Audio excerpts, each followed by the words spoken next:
The camera pans across a scene of pure elegance. Crystal glasses clink, laughter echoes under a canopy of fairy lights, and at the center of it all stands Emilia Carter, radiant in a sapphire dress, blowing out the candles on her 30th birthday cake. Her husband, Daniel, has his arm wrapped securely around her waist, his smile as bright as the flashbulbs from their friends' phones. It's a perfect picture, a life curated for envy, streamed live for all her followers to see. But perfection is a fragile thing. In seconds, that picture will be torn apart, not by a gentle breeze, but by a hurricane in human form, a woman standing at the edge of the patio, her shadow falling over the celebration. The truth is about to detonate, and the one holding the fuse isn't who anyone expects. The air in the Carters' manicured backyard was thick with the scent of night-blooming jasmine and expensive champagne. For her 30th birthday, Daniel had spared no expense. A string quartet played softly near the illuminated pool, a renowned chef from downtown's hottest restaurant, Aura, manned a bespoke tasting station, and Emilia's closest friends and family, a curated collection of society's finest, mingled on the sprawling stone patio. Emilia Carter felt a dizzying sense of contentment. She smoothed down the silk of her custom-made dress, a gift from Daniel, its deep blue color matching the sapphire necklace he'd clasped around her neck just an hour ago. "To 30, my love," he'd whispered, his breath warm against her ear. "The best is yet to come." She believed him. Their life was a testament to his ambition and her grace. Daniel Carter was a rising star in his family's lucrative real estate development firm, Carter Holdings, a company built from the ground up by his formidable late father. Daniel had the charm, the looks, and the relentless drive that made men respect him and women adore him, and he had chosen her, Emilia, a gallery curator with a modest upbringing, to be his wife, the mother of their two beautiful children, 7-year-old Leo and 5-year-old Charlotte, who were currently having the time of their lives with a privately hired magician inside. "He adores you, you know." Emilia turned to see her mother-in-law, Margaret Carter, standing beside her. Margaret was a woman carved from granite and grace. In her late 60s, she possessed a quiet intensity that could be unnerving. Dressed in a simple but exquisitely tailored charcoal pantsuit, she held a glass of mineral water, her gaze sweeping over the party with an unreadable expression. Since her husband's passing 5 years prior, she had ceded the company's day-to-day operations to Daniel, but remained the matriarchal head of the family, her influence silent but absolute. "I know, Margaret," Emilia smiled. "I'm the luckiest woman in the world." Margaret's eyes, a pale, piercing blue, settled on Daniel, who was across the patio laughing with a city councilman. He pulled out his phone, his thumb swiping quickly across the screen before he pocketed it, his smile never faltering. Margaret's gaze lingered for a moment longer than comfortable. "Luck is a fickle thing, dear," she said, her voice low. "It's stability and honesty that build a life." Before Emilia could decipher the cryptic remark, her best friend Sarah bounced over, phone in hand. Sarah was a successful lifestyle influencer, and her nearly 1 million followers were currently getting a front-row seat to the festivities. "Em, you look stunning. The stream is going crazy. Everyone is saying knocked our couple goals and Horta Carter's birthday bash," Sarah gushed, flipping the phone to show Emilia the flood of comments. "We're live. Say hi to the world." Emilia laughed, waving at the tiny lens. "Thank you all for the birthday wishes. I feel so blessed." Daniel strode over, seamlessly rejoining the group. He kissed Emilia's temple, a perfect performance for the camera. "Anything for my queen," he said, his voice smooth as velvet. He glanced at Sarah's phone. "Keep it rolling, Sarah. a night this perfect deserves to be remembered. It was at that precise moment, as Daniel's words hung in the perfumed air, that the perfection shattered. A voice, sharp and cold, cut through the music and laughter from the edge of the patio. Remembered? Oh, I guarantee, Daniel. No one will ever forget tonight. All heads turned. Standing there, framed by the grand archway leading from the side garden, was a woman. She was young, perhaps in her mid-20s, with fiery red hair and a defiant set to her jaw. She wore a simple black dress that did little to conceal the pronounced swell of her stomach. She was heavily pregnant. The string quartet faltered, a violin screeching into the sudden, deafening silence. The guests froze, champagne glasses hovering midway to their lips. Sarah's hand, holding the phone, remained steady, the live stream capturing every unfolding second. Amelia felt the blood drain from her face. She didn't know this woman, but the way the woman's venomous glare was fixed solely on her husband told her everything she needed to know. Daniel's face had gone rigid, the charming smile dissolving into a mask of pale, frozen shock. The woman took a step forward, her voice ringing out with chilling clarity. "Happy birthday, Amelia. I'm Isabella. I'd say it's a pleasure to meet you, but your husband has already told me so much about his cold, boring wife. I just thought it was time you and I had a chat. About him. And about his son." She placed a protective hand on her swollen belly, the one he's been refusing to acknowledge for the past 3 months. The world tilted on its axis.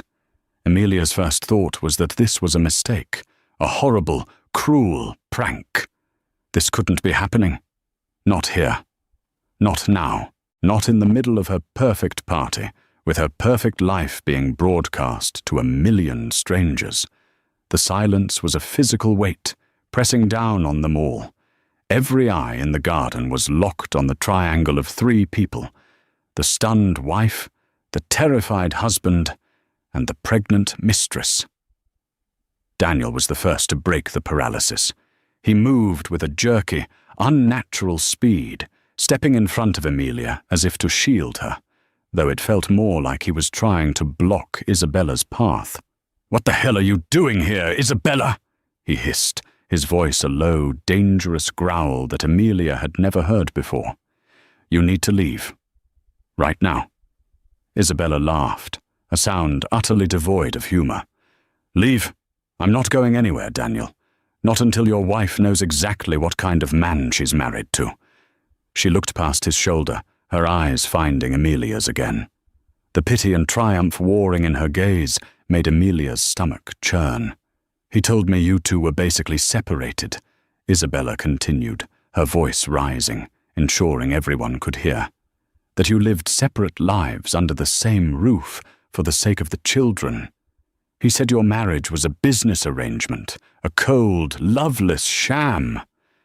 Each word was a physical blow. Amelia staggered back a step, her hand flying to her mouth. She felt Margaret's hand, firm and steady, on her elbow, holding her up. The city councilman Daniel had been schmoozing with was now backing away slowly, his face a mask of horrified fascination. Sarah, ever the influencer, had slowly lowered her phone, but the red light indicating it was still recording was blinking, a malevolent eye capturing the demolition of Amelia's life in high definition. The comment feed, Amelia knew, would be a waterfall of shock and speculation.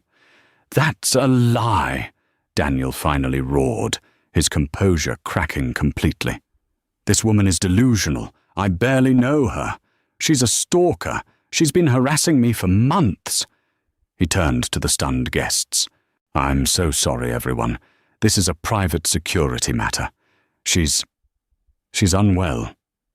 Isabella's expression hardened into something formidable. "Unwell? Is that what you call it?" She reached into her purse and pulled out her phone. With a few taps, she held it up. The screen showed a photo. It was Daniel, shirtless and smiling, asleep in a bed that wasn't their own.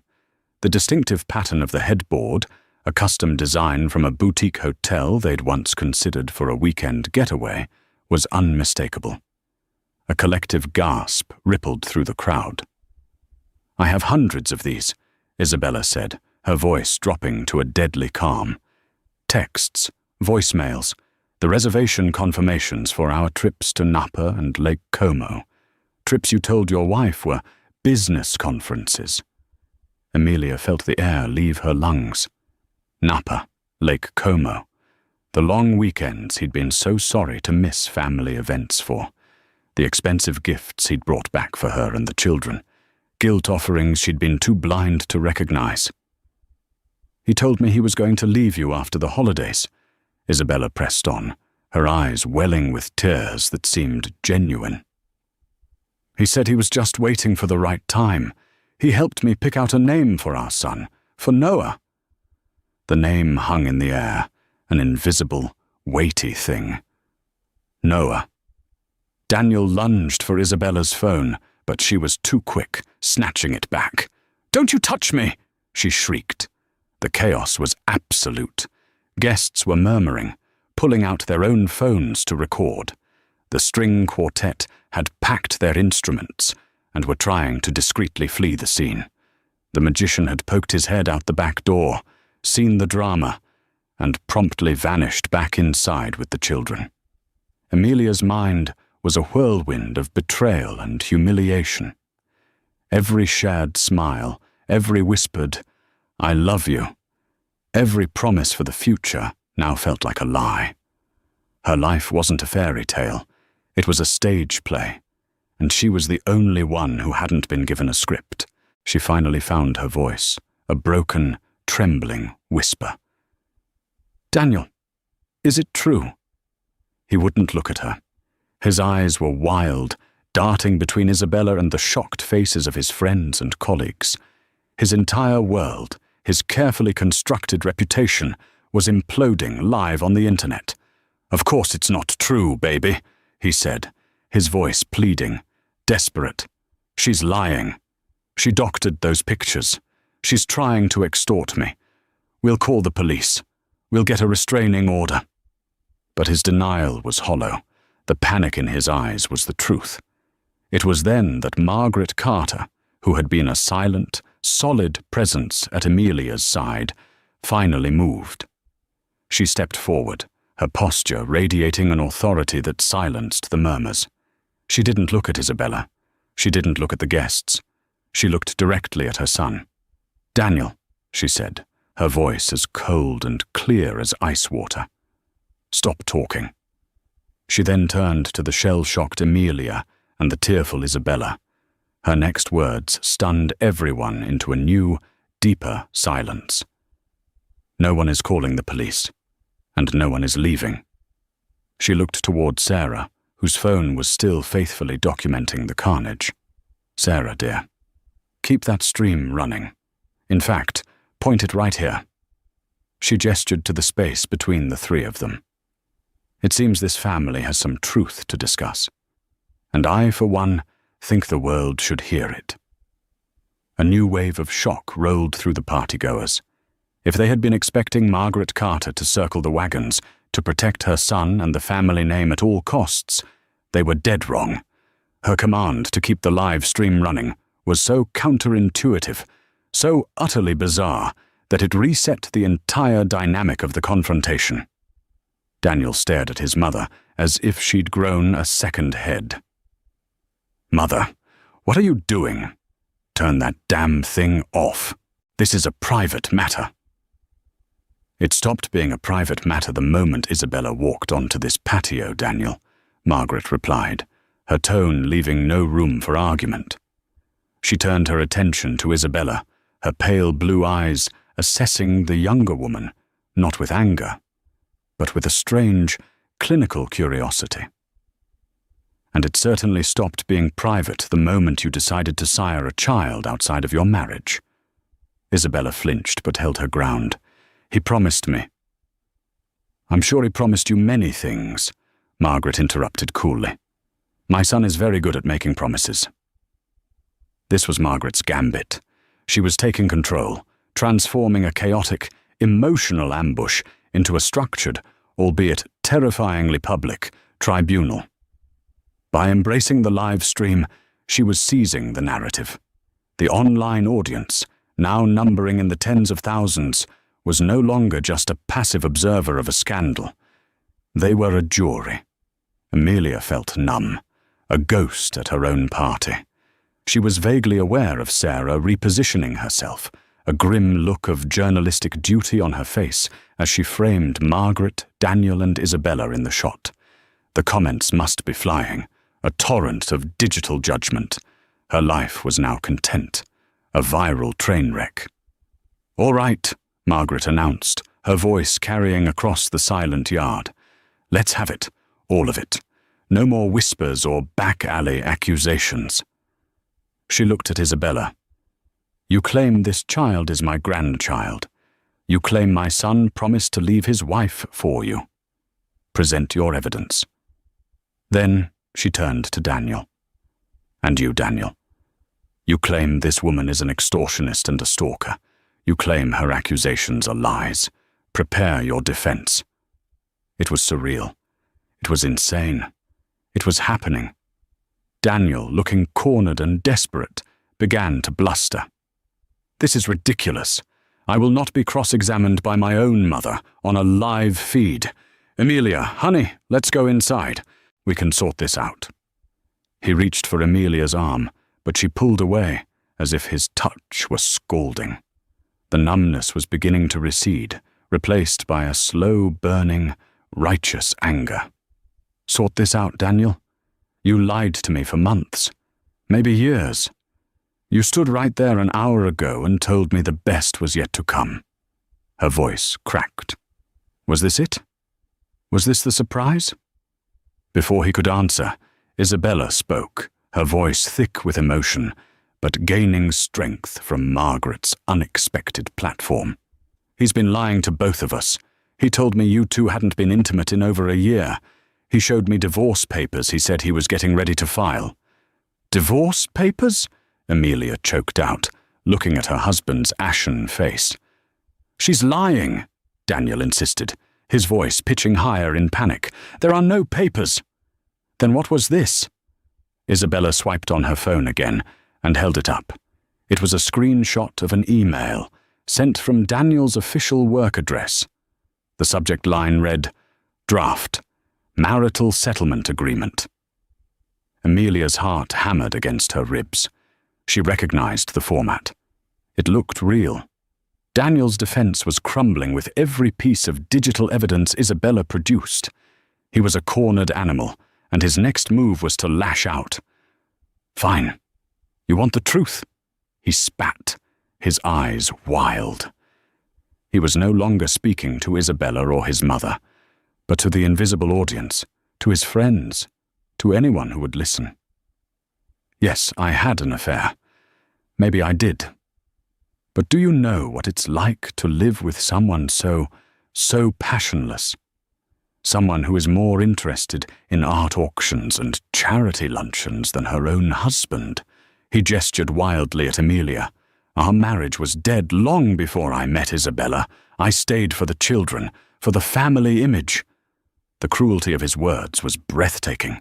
He wasn't just confessing. He was trying to destroy Amelia's character to save his own. He was painting her as the frigid, neglectful wife, the architect of her own betrayal. Tears streamed freely down Amelia's face now, hot tears of humiliation and fury. How dare he? How dare he twist their life into this ugly caricature to justify his own weakness?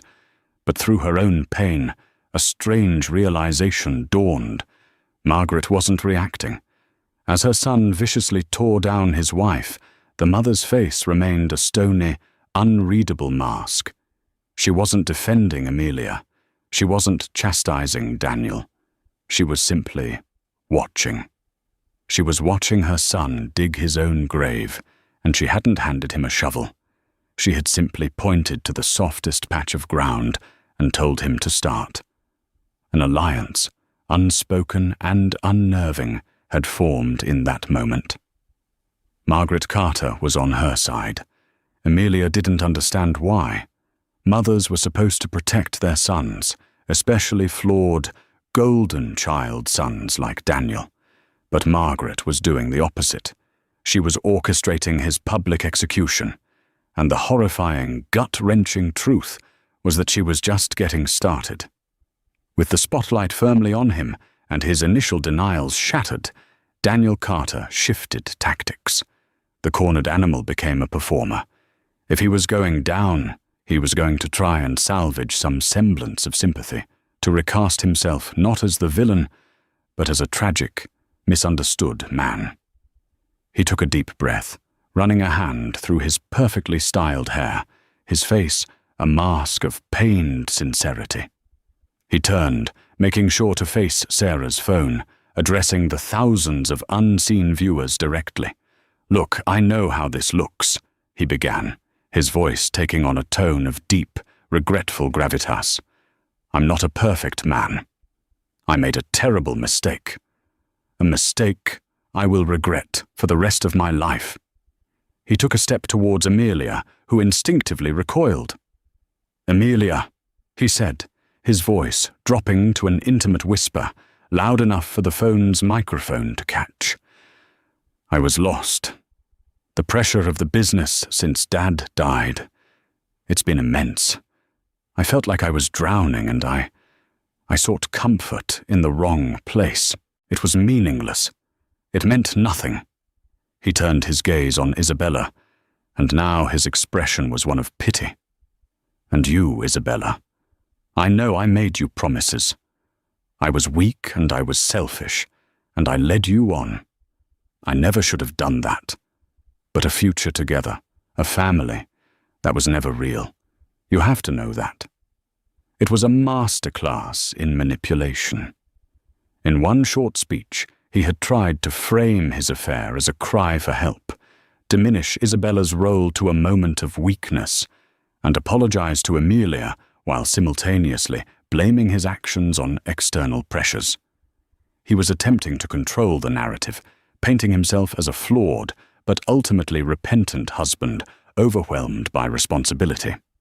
Some of the guests, longtime friends of the family, seemed to soften.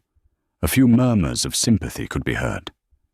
Perhaps Daniel could still salvage this. "So you admit it," Margaret stated, her voice cutting through his performance. It wasn't a question. It was a confirmation for the record. "You admit the affair. You admit you lied to your wife." "Yes, Mother, I admit it," Daniel said, sighing as if the confession was a great weight lifted. "I failed. As a husband and as a man. All I can do now is beg for Amelia's forgiveness and try to earn back her trust, no matter how long it takes." He looked at Amelia, his eyes pleading. "Please, Em, don't let this one mistake destroy everything we've built." But Amelia was seeing him clearly for the first time in a long time. The charming, confident man she had married was gone.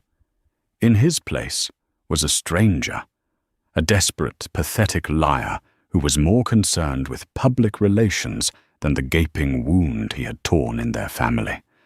The word that came to mind wasn't forgiveness. It was contempt. Isabella, however, was not moved by his performance. She had been promised a future, and she was watching it dissolve on a live stream. "One mistake?" she cried out, her voice sharp with disbelief. "We were together for over a year, Daniel. A year. You told me you loved me. You had me quit my job. You paid the deposit on an apartment for me and the baby, an apartment you said we would live in until the divorce was final." This was new information. A paid apartment. A year-long affair. The bricks of Daniel's defense were being pulled out one by one. "The apartment was a mistake," Daniel said quickly, waving a dismissive hand. "I was trying to help you out. I felt guilty. It wasn't a promise of a future. And the money? Isabella shot back. What about the wire transfers? The tens of thousands of dollars you sent to my account over the last 6 months? Was that just you helping me out, too? Daniel's face went white. This was a detail he clearly hadn't expected her to reveal. Financial transactions were harder to explain away than sweet nothings whispered in the dark. That was a loan, he stammered, his composure beginning to fray again. You were having financial difficulties. I was helping a friend. A friend you were sleeping with, and who is carrying your child, Isabella scoffed. From the edge of the scene, Margaret Carter watched the exchange with the unnerving calm of a chess master watching her opponent walk into a trap she'd set 10 moves earlier. She let Daniel flail, let him twist and turn, offering explanations that grew more convoluted and less believable with every sentence. He was claiming to be a pillar of responsibility, crushed by the weight of his father's legacy, while simultaneously admitting to funding a secret life. He was claiming his affair was a meaningless escape, while Isabella was providing a detailed timeline and a financial paper trail. Emilia watched him, and the last vestiges of love in her heart turned to ash. The man she thought she knew would have owned his mistakes with integrity. This man, this stranger, was flinging mud in every direction, trying to dirty everyone else so he would look cleaner by comparison. He had attacked her character, then tried to paint Isabella as a gold-digging charity case. He had used his dead father's memory as an excuse. His desperate defense wasn't a plea for forgiveness. It was an act of profound cowardice.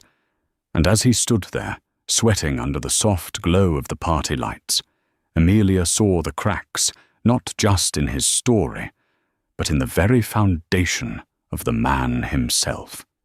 He wasn't the strong, capable leader everyone thought he was. He was weak. And she suspected, with a sudden, chilling certainty, that this affair was just the beginning of his deceptions. Margaret must have seen it too. She finally took a step forward, drawing the focus back to her. "Isabella?" she said, her voice even. "You mention large sums of money. Do you have records of these transactions?" Isabella nodded numbly, pulling up her mobile banking app. "Yes. Monthly transfers, always from a personal account, not his main one." Margaret looked at her son. His face was a mask of pure panic. "Daniel," she said, and the temperature in the garden seemed to drop 10 degrees. "Perhaps now is a good time to talk about your personal accounts, specifically the one you opened 6 months ago in the Cayman Islands." The entire party and the tens of thousands watching online went utterly, completely silent. This was no longer just about an affair. This was something else, entirely. Before the bombshell of the Cayman Islands account could fully detonate, Isabella took her chance. She had been cast as a homewrecker, then a delusional stalker, and finally a financial dependent. She needed them to see her not as a caricature, but as a person who had been systematically deceived.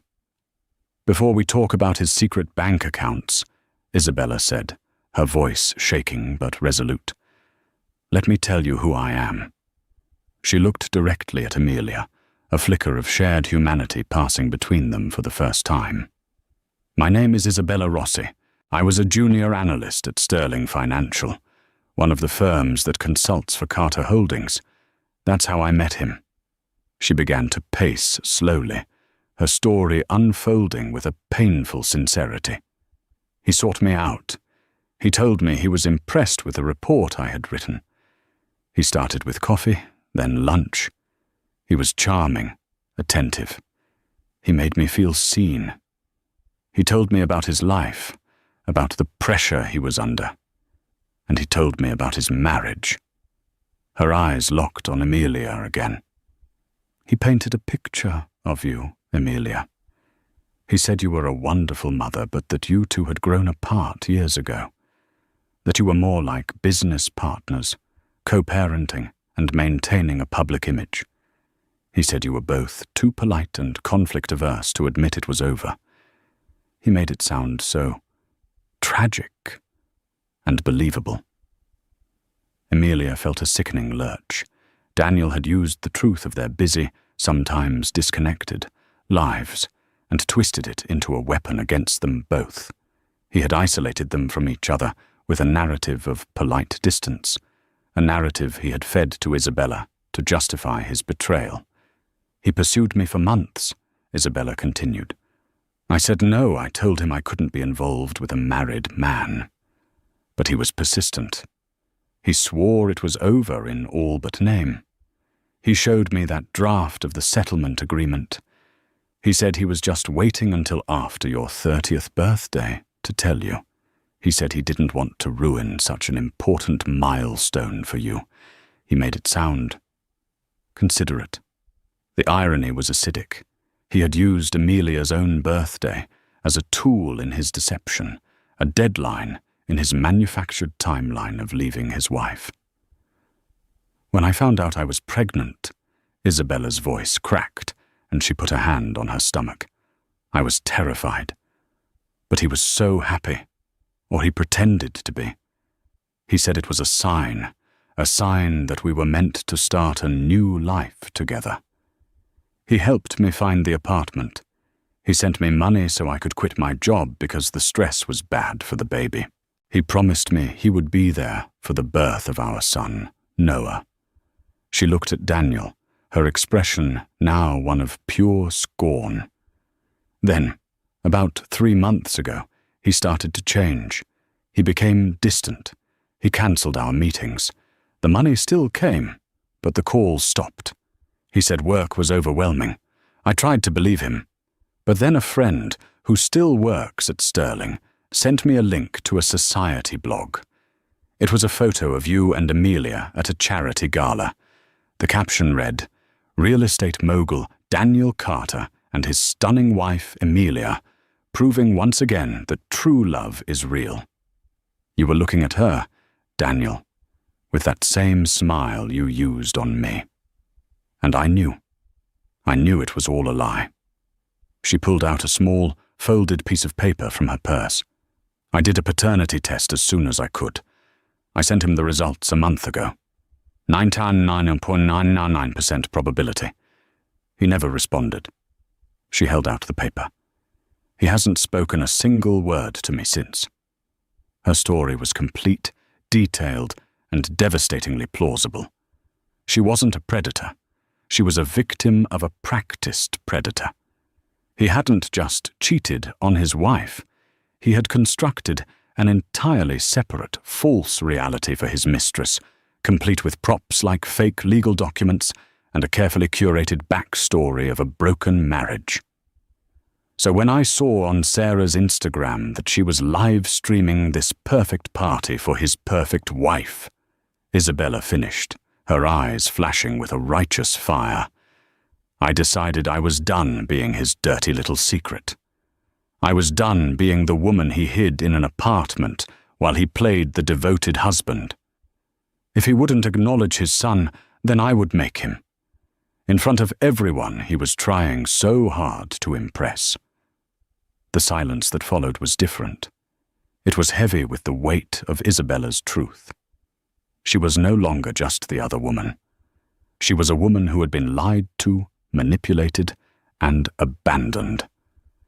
Her explosive arrival was not an act of malice, but an act of desperation. All eyes turned back to Daniel, who looked physically smaller, diminished by the comprehensive totality of his deceit. His blustering defense about being a man under pressure now seemed pathetic and insulting. And it was into this silence, with her son's character now fully exposed, that Margaret Carter chose to deliver the final, killing blow. "Thank you, Isabella, for your honesty," Margaret said, her voice calm and steady. "It confirms a great deal." She looked at Daniel, and for the first time, A flicker of something, pity perhaps, or profound disappointment, crossed her features. "The Cayman Islands account, Daniel," she repeated, her voice leaving no room for escape. "The one you opened the same month you started sending Miss Rossi large sums of money. I think it's time you explained to your wife, your family, and our 100,000 new friends online where that money was coming from, because it certainly wasn't coming from your salary." Daniel Carter's face, already pale, turned a ghastly shade of grey. The affair was a fire he had failed to contain. The revelation of a secret offshore bank account was a nuclear bomb. I don't know what you're talking about," he stammered, but the words lacked any conviction. He looked at his mother, his eyes wide with a new kind of terror. This wasn't about his marriage anymore. This was about something far more dangerous. Margaret Carter didn't even glance at him. She addressed the silent, captive audience, both in the garden and in the digital ether. Her voice was the calm center of the hurricane she had unleashed. "My late husband, Richard Carter, built Carter Holdings on one principle: integrity. His name and his word were his bond. When he passed, he entrusted our family's legacy to our son." She paused, letting the weight of her words settle. "It is the greatest regret of my life that my son has proven himself unworthy of that trust." She finally turned her piercing gaze on Daniel. "For the past year, I have remained a silent partner on the board. I trusted Daniel to lead. But 6 months ago, our CFO, a man who has been with the company for 40 years, came to me with concerns, discrepancies in the accounting for our new flagship project, the Phoenix Towers. Small amounts at first, cleverly hidden within subcontractor invoices and materials purchasing. But they added up. A horrified understanding began to dawn on Amelia's face. This was so much bigger than cheating. I hired a private forensic accounting firm. Discreetly, Margaret continued, her voice as sharp and precise as a surgeon's scalpel. I didn't want to believe it. I told myself there was a logical explanation. But there wasn't. The truth was simple. My son, Daniel Carter, has been systematically embezzling money from his own family's company. The crowd gasped. This was a crime, a real, life-altering, reputation-destroying crime. The investigation traced the siphoned funds to a shell corporation, which then funneled the money to a newly opened account in the Cayman Islands, an account in Daniel's name. Margaret held up her own phone. An account from which regular payments were being made to one Isabella Rossi. He wasn't paying her with his own money. He was paying for his affair with stolen funds. Funds stolen from his employees' pension plans, from his investors, and from the legacy his father bled for. The full, horrifying picture was now complete. The affair wasn't just a moral failing, it was a criminal conspiracy. The money he'd given Isabella was hush money, paid for with embezzled funds. Her pregnancy had likely panicked him, not just because of the personal fallout, but because a public scandal could draw scrutiny to his finances, exposing his far greater crime. His attempts to silence her, to keep her hidden, were not about protecting his marriage. They were about protecting himself from prison. Daniel, Margaret's voice was laced with a chilling sorrow. You used this young woman. You lied to your wife. You dishonored your children. And you spat on your father's grave. All for what? A slightly more lavish lifestyle than the one you already had?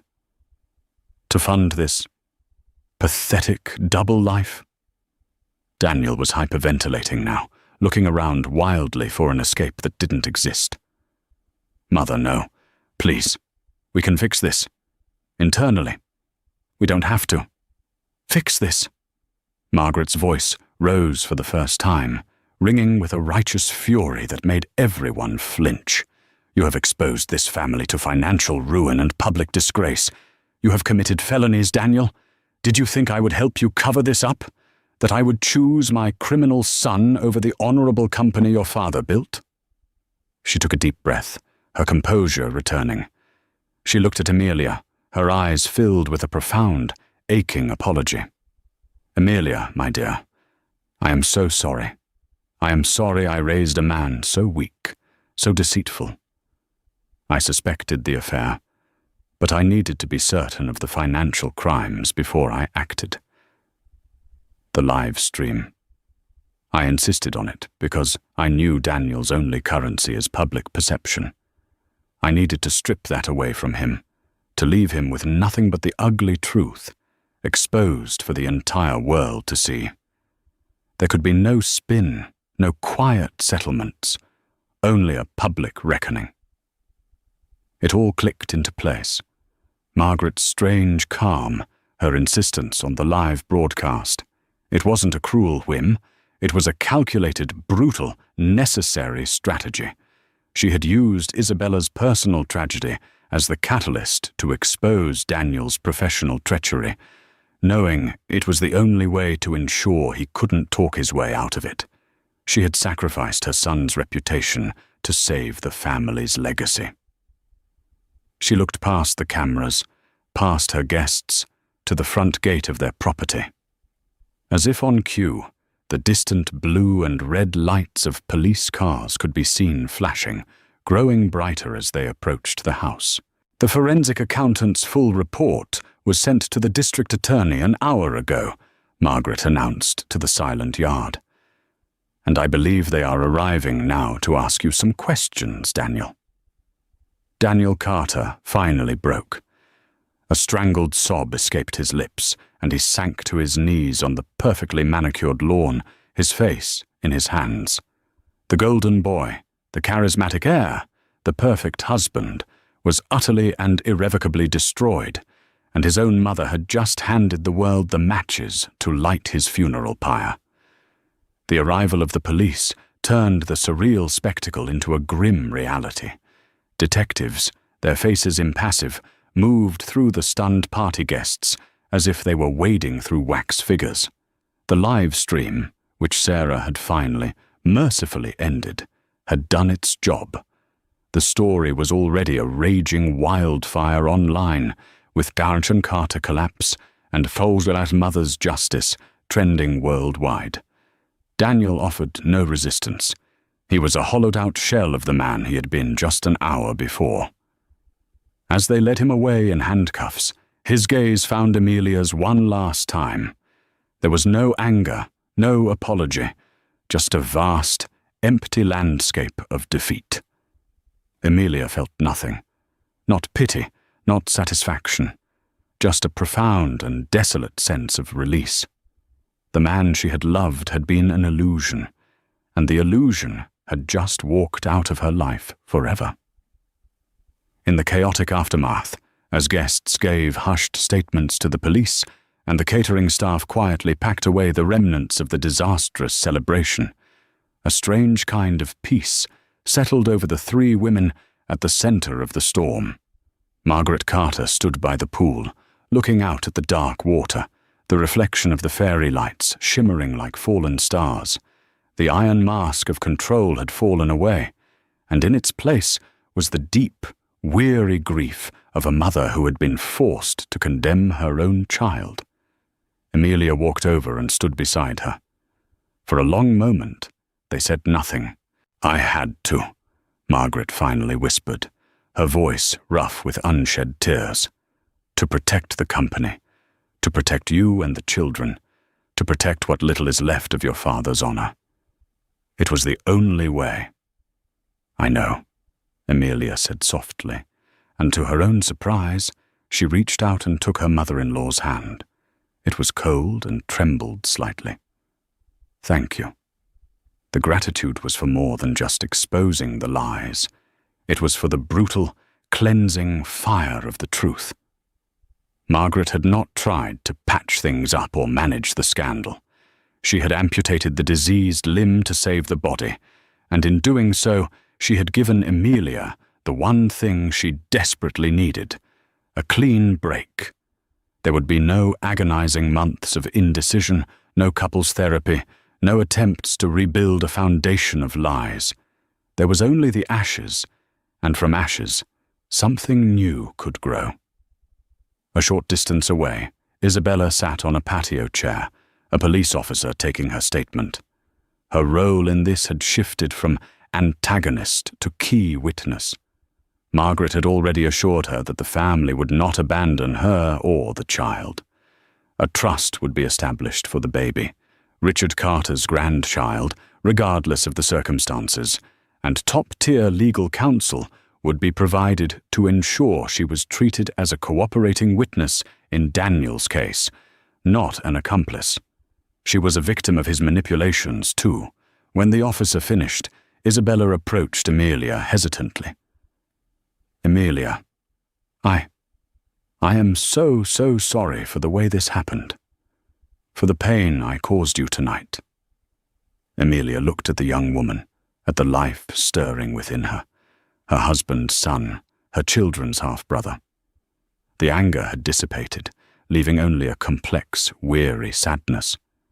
"You were lied to, just like I was," Amelia said, her voice even.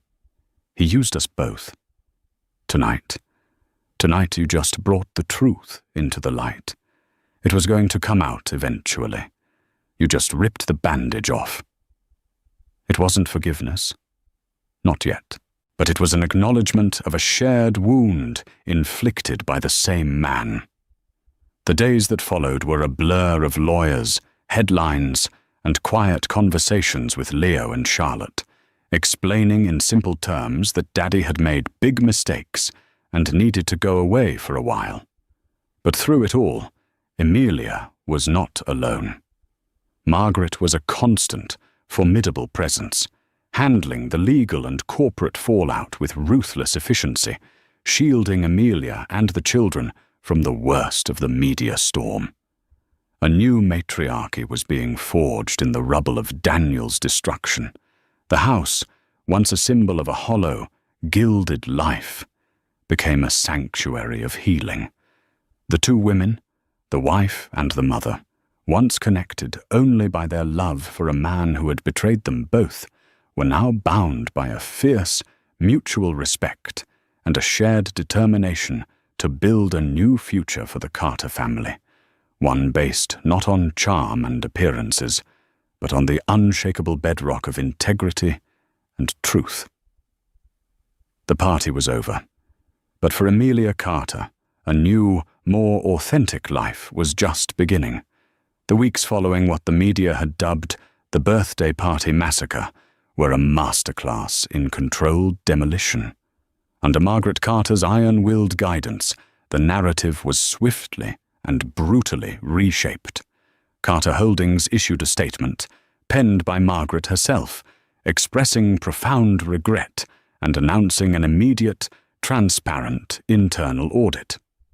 She made no excuses for her son. Instead, she positioned the company as his first and most significant victim, vowing to restore its integrity. She was not a mother defending her child. She was a stateswoman saving her nation. Inside the sprawling house, the fairy lights and champagne flutes were gone, replaced by the quiet, purposeful hum of lawyers and accountants. Amelia found herself moving through the familiar rooms, as if in a dream. This home, once her pride and joy, now felt like an elaborate stage set for a play whose lead actor had been abruptly written out.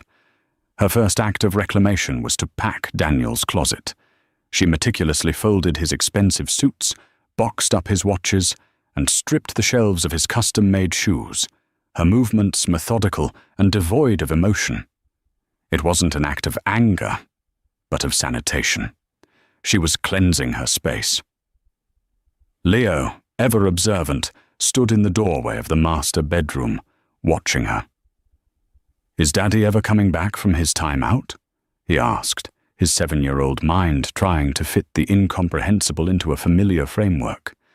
Amelia knelt down, pulling him into a hug that was as much for her as it was for him. "Daddy made some very big, adult mistakes, sweetie," she said, choosing her words with care. "He hurt people, and he broke some important rules, so he has to stay away for a long time to fix them. But Grandma and I are here, and we are not going anywhere." It was a promise she intended to keep with every fibre of her being. One afternoon, Margaret found Amelia in the Home Office, staring blankly at a wall of family photos, images of a smiling, happy family that now felt like a collection of beautiful lies. "The board is meeting tomorrow," Margaret said, her voice gentle but firm. She held out a leather-bound folder. "They've accepted Daniel's resignation, effective immediately. They've asked me to step in as interim CEO." "Of course they did," Amelia said. "You're the only one who can save it." "I can stabilize it," Margaret corrected. "But saving it requires more than just financial acumen. It requires a new face, a new promise." She slid the folder onto the desk in front of Amelia. "Carter Holdings has established a new charitable foundation. Its mission will be to fund urban renewal projects, focusing on community arts and affordable housing, the very things Daniel cut funding from to finance his excesses. The board has unanimously approved its first chairperson. You." Amelia stared at her, stunned. "Me?" "Margaret, I'm a gallery curator. I don't know anything about running a foundation." "You know about integrity, Amelia. You know about community. And right now, the world knows you as the woman who stood with grace while her world was torn apart. They see you as a symbol of resilience. Daniel used our family's name to destroy things. You will use it to build them back up. Your story is now inextricably linked with this company's. Let's give them a new chapter to read." It was a brilliant move, both personally and professionally. It gave Amelia a purpose beyond her victimhood, a platform to channel her quiet strength into tangible action. It was a lifeline, and she grabbed it. The final piece of the new architecture had to be placed a week later. The meeting was Margaret's idea, held in the sanitized neutrality of her lawyer's downtown office. The air was thick with unspoken complexities as Amelia and Margaret sat across a polished mahogany table from Isabella Rossi. Isabella looked different. Away from the high drama of the party, she seemed younger, more vulnerable. Her defiance had been replaced by a quiet, weary resolve. Margaret got straight to the point, outlining the legal and financial arrangements. A trust, funded personally by Margaret, had been created for the child, who would be legally recognized as a Carter. It would cover all expenses for his health, welfare, and education through university. It was meticulously detailed, generous, and completely unconditional. "My grandson will want for nothing," Margaret stated, her tone leaving no room for negotiation. "But he will also not be used as leverage by anyone, ever. His privacy and yours will be paramount." Isabella listened, nodding slowly. When Margaret was finished, she looked not at the matriarch, but at Amelia. "Thank you," she said, her voice soft. "I never wanted any of this. The money. Daniel made it feel like I was being bought. Silenced. This feels different. This is for my son." She took a deep breath. "I'm planning to move back home to Oregon to be with my family before the baby comes. Noah, he deserves a life far away from this scandal." Amelia felt a knot in her chest loosen. For weeks, the idea of this child had been an abstraction, a symbol of Daniel's ultimate betrayal. But seeing Isabella, hearing the name Noah spoken with a mother's love, shifted something inside her. This child was innocent. He was her children's brother. "When he's older," Amelia found herself saying, the words surprising even her. "When he's old enough to understand, I want him to know who his siblings are. and I want Leo and Charlotte to know him. Whatever happened between his father and me, it's not the children's burden to carry." A tear escaped Isabella's eye and slid down her cheek. It was a moment of profound, unexpected grace. In that room, the three women, once locked in a triangle of betrayal, made a silent pact. They would not be defined by the man who had connected and broken them. They would be defined by the future they chose to build for the next generation. Margaret, the architect of justice, Emilia, the builder of a new legacy, and Isabella, the guardian of an innocent new life. The past was a ruin, but together they were laying the foundation for something stronger. What an incredible story of betrayal, lies, and the shocking power of a mother's ultimate justice. Emilia's perfect world was built on a foundation of secrets, but it took two women, the wife and the mistress, both deceived by the same man, and a mother who chose honor over blood to bring the entire corrupt structure crashing down. This story is a powerful reminder that the truth, no matter how brutal, is the only thing that can truly set you free. It shows us that strength can be found in the most unexpected alliances, and that sometimes you have to burn everything to the ground to see the dawn of a new day. What would you have done if you were Emilia or Margaret? Let me know your thoughts in the comments below. If this story of drama and unbelievable twists kept you on the edge of your seat, please show your support by hitting that like button. Share this video with someone who loves a story where justice is served in the most spectacular way. And most importantly, make sure you subscribe and turn on notifications so you don't miss our next real-life drama. Thank you for listening.